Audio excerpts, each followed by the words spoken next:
Olá, tudo bem com você? Hoje o Brasil de Cor vai falar sobre direitos humanos. Direitos de crianças, adolescentes, mulheres, idosos. Todos têm direitos específicos garantidos pela Constituição brasileira. E eu convidei para essa conversa o advogado e professor André Nunes. Obrigado pela sua participação, doutor André. Eu que agradeço. E eu gostaria de começar perguntando para o senhor o que são os direitos humanos, como é que ele entra na lei brasileira? Sem dúvida, os direitos humanos eles têm um marco teórico que a gente costuma conversar com os alunos e com os colegas, que é a Constituição de 88. Né? A Constituição de 88 estabeleceu que o Estado brasileiro deveria garantir, né, e promover os direitos humanos. Então, esse marco é um marco importante, né, para a história do Brasil. E como é que foi definido? O que setores, que tipo de pessoa que deveria ser amparado pelos direitos humanos? Como é que se definiu isso? Existe um rol muito grande, né, de pessoas que são, digamos assim, contempladas e protegidas pelos direitos humanos. O nome já diz, né? Então nós vamos proteger aí e promover aí garantir direitos para as pessoas mais vulneráveis e as pessoas que estão em uma linha de marginalidade, né? A gente costuma dizer que são pessoas que estão com mais sensibilidade e propensão a violações. Então existe toda uma atenção especial do Estado brasileiro para as minorias, né? Para os negros, para os pardos, para a criança e adolescente, para os idosos, né? Para as pessoas portadoras de deficiência. Então é um conjunto de pessoas que precisam que o Estado promova e garanta os seus direitos. Foi por isso que começaram a surgir os estatutos? Exatamente. Os estatutos são normas, né, internas que são criadas e promovidas aí pelo Estado brasileiro e fazem parte do ordenamento jurídico nacional. Então, nós temos aí o Estatuto da Criança e Adolescente, temos o Estatuto de Proteção aos Direitos do Idoso, temos o Estatuto que vai garantir e proteger as mulheres que são vítimas de crime.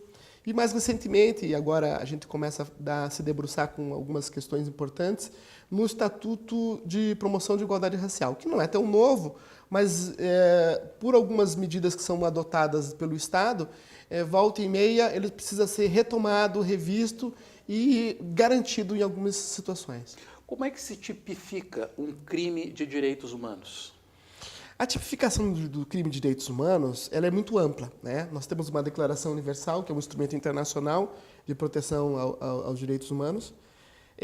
Nós temos uma declaração que vai contemplar os direitos humanos na área dos Estados americanos, né?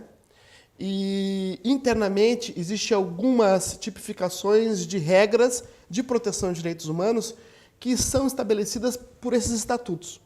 Mas sempre nós vamos falar em violações de direitos humanos quando o Estado é um dos violadores, é um dos agentes que comete a violação. Aí nós vamos estar diante de uma violação de direitos humanos. Quer dizer que a violação de um direito humano dentro da família, dentro de um grupo social, não é tipificado como desrespeito a direito humano, é isso?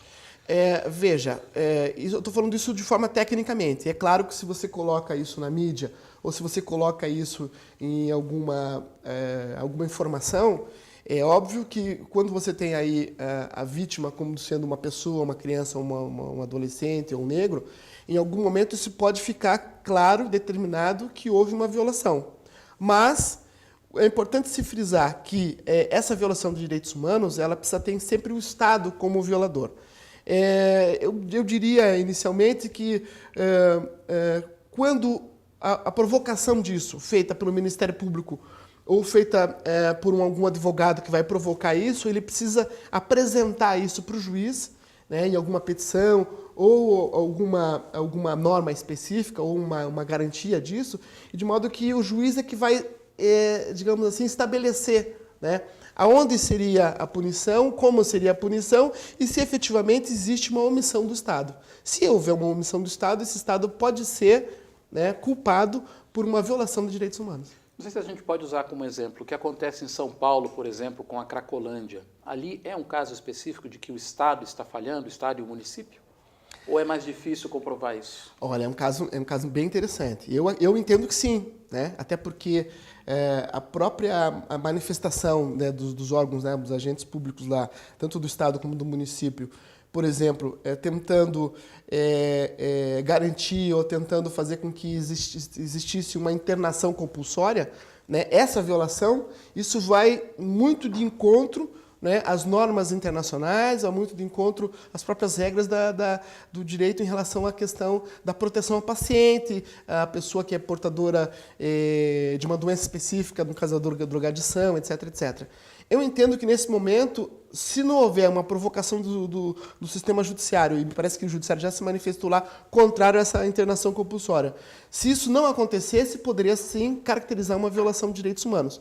Mas o Estado pode não ser um violador, mas ele está cometendo algum tipo de delito, algum tipo de ilícito contra a liberdade, por exemplo, de ir e vir dessas pessoas que estão na rua. É um direito também da pessoa morar na rua. É uma discussão muito grande, mas se a pessoa não tem onde morar, ela vai morar na rua.